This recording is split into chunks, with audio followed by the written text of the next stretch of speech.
ના રે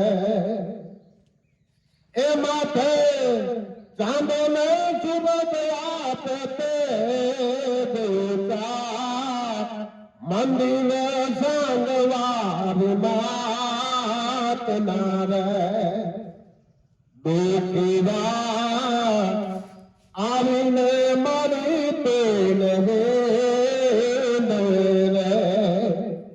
દુખીરા આવીને મારી તેલ હે દુખિયાના મતાડો મારી તને દેખતા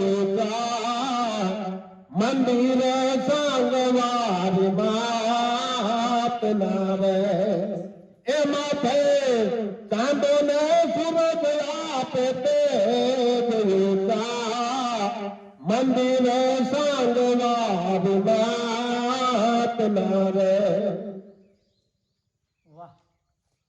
માતાજીની યાદ કર્યા ત્યારે મહાદેવભાઈ અને નવરાત્રીનો સમય હોય અને એ નવરાત્રીના સમયની અંદર અમારે ભરતભાઈ અહીંયા 9 દિવસના નોરતા 9 દિવસના ઉપવાસ કરે અને મા જગદંબાને યાદ કરે ત્યારે મેં ઘણી વખત એવું જોયું છે ભરતભાઈના મુખારવિંદ ઉપર કે ખરેખર માતાજી રમવા આવ્યા હોય અને એવી રીતના માતાજીનો ભાવ એમના સાથે જોયા છે. તો ભરતભાઈ તમે નવરાત્રી કેટલા દિવસ અહીંયા આવો છો? 9 દિવસ માટે આવો છો. બરાબર, સરસ. માજીભાઈ તમે અહીંયા આવો છો? અમે લગભગ 14 ના આવીએ. બરાબર. બાકી નવરાત્રીમાં કાંઈ નહીં. અચ્છા, નવરાત્રીમાં કાંઈ નહીં આવો? નવરાત્રીમાં કાંઈ નહીં. બરાબર. તો તમે માતાજીને જરાક યાદ કરો તમારી રીતે, મા જગદંબાને. જય માતાજી મિત્રો. કહેવત છે કે આજ આનંદ આજ વછરંગ આજ નેણે મે ને સખી અમારે દેહ કે કચન વર્ષ્યા મે. વાહ વાહ મિત્રો, ધન્યવાદ. એક વિદેશમાં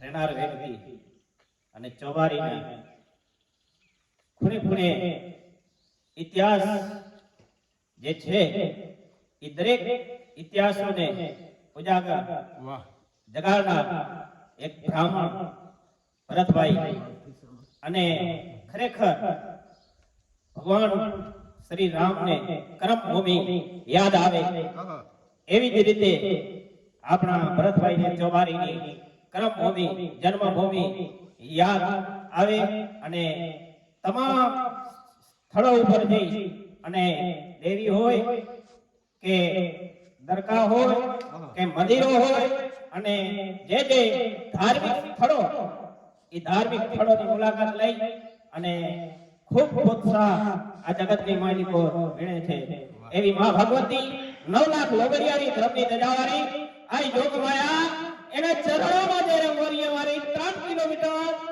જેટલો દૂર ચોબારીથી રણકાથી આ વિસ્તાર અને એ વિસ્તારની મુલાકાત લે અને ત્યારે અમને એનો અવસર આ માઈક ઉપરથી મળ્યો એ બદલ ખરેખર એમના અમે ઋણી છીએ.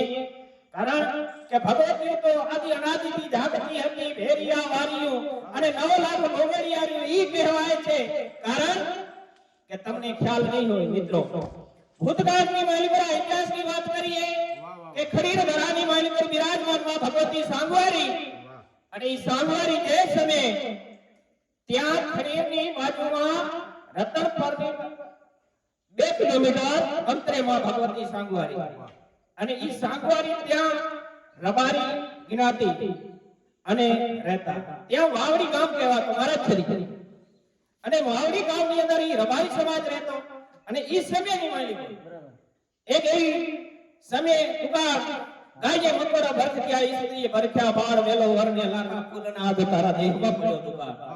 આવા જ્યારે સમય અને કાળક્રમ વર્તારો અને જગતની માલિક પર કોઈ રહેવા નતો માંગતો ત્યારે નનપણમાં જેના માવતર મરી ગયા અને બેનને ભાઈ એમ કહેવાય છે કે સાન્યા તારાની મને બેન ભાઈ ભૂખ્યા સુઈ રહ્યા વારા પાણીની સમસ્યા રહી નહીં અને ત્યારે એ વિચાર કર્યું કે હવે આઈને માં નહેરે જઈ અને માં ભગવતીને માથે મનાવી અને આપણે આપણું વતન છોડીને પરદેશમાં જતા આ સમયની ઘટના છે. એ સંજાતાને માં ભગવતી સાંગવારીના શેષ નવાવ્યો છે અને શેષ નવાવી અને મને બેન ભાઈ કહે છે બાપ કે દીવાર તો ભલે ને માર તો ભલે આયા તે અને પોતાનો વતન છોડી દીધું. વતન છોડે ત્યારે માણસને બહુ લાંબુ લાગે છે. સમજ્યા? વિપતે વતન છોડવો ભગવાન રામને પણ છોડવો પડ્યો. તો ઇતિહાસ આવો બોલે છે. એક પિતા ફાધર જેણે પોતાનું વતન છોડી અને વન વેઠવું પડ્યું હે. અને ઈ અખિલ બ્રહ્માંડના નાથની 22 તારીખે જ્યારે વિધિ વિદ્યા અને પ્રાણ પ્રતિષ્ઠા અને આખો ભારત માં ત્રેતા યુગ ફરી આવી જશે મહારાજ. આખા ભારતની માલિકો ત્રેતા યુગ કળયુગ છોડીને ફરીને આપણા વડાપ્રધાનને લઈ આવ્યા છે. ત્રેતા યુગ એટલે ખૂબ આનંદની વાત છે. 1995 માં મેં પણ જાતે ત્યાં પેટની અંદર ભગવાન રામના દર્શન કર્યા હતા. બરોબર. અને ઈ હવે મંદિર બનશે અને યાદ હશું તો એક વખત હજી ફેર દર્શન કરશું. ઈ જ્યારે ભગવતીના નેડેથી મને બેનને ભાઈને માથે ઝુકાવી અને નીકળ્યા અને ઈ જ્યારે માથું ઝુકાવીને નીકળી ત્યારે અદા કરાર બકાવ થયો અને ભાઈને યાદ આવી કે બેટા તું હૂતો છો કે જાગે છે માં સાંગવારી તને ખાધા. ત્યારે ઈ દીકરો એટલો કીધું તો બાપ મને નીંદર તો આવી ગઈ છે પણ બાજુમાં આજે તલવલી આ કરે છે ઈ મારી બેનની નીંદર નથી આવી. એ દશામાં જોઉં છું માં. અને મારી બેન વાપરે હાથ મૂક્યો અને એમ કીધું તું માય કે દીકરા આવતીકાલે તું રોવાનો થા. એવો વિચારજે નહીં કે જગતની માલિકોની દેવીઓ ગામત્રે ગયું છે, ભગવતીઓ અહીં ભેરિયા વારીઓ ભેગીઓ છે અને હું તારે પગલે ને પગલે ભેગી ના આવું તો જગતની માલિકો દેવી નીકળાવ તો માં પણ મને નિશાન તેરી એમ કહેવાય છે કે અદક રાતના બેન ભાઈ પોતે નીકળ્યા છે અને એટલો કીધું તો કે દીકરા પાણી તો નહીં આવે હરની માલી બોર અહીંયાથી 5 કિલોમીટર સુધી રણ છે પણ તું જ્યાં જઈશ ને અહીંયા રાત વિસામું લઈશ ને અહીંયા જે નારિયેળ ને ચૂંદડી માંડે હોય તો એમ સમજજે કે જગતમાં સાંગવારી તારા ફેરી છે. એ ઇતિહાસની માલી બોર ઈ બળે ભાઈ અદક રાતનો ટાણો થયો અને રવાના થઈ ગયા છે અને ક્રોધમાં અહીં આવીને પેટને ત્રસ લાગી છે. બેન ભાઈ સુતા છે અને સુતા અને સવારના ઉઠે ત્યારે નારિયેળને તરસ્યું અને જગદંબા એમ કહેવાય છે કે રટી હતી એ સવારના પોરમાં એ ઘટીએ દાણા કર્યા અને એ તરહુર ખોરાવો અને એ જગદંબા મોરીવાળીનો ઇતિહાસના પાનામાં લખાયેલો છે બાપુ.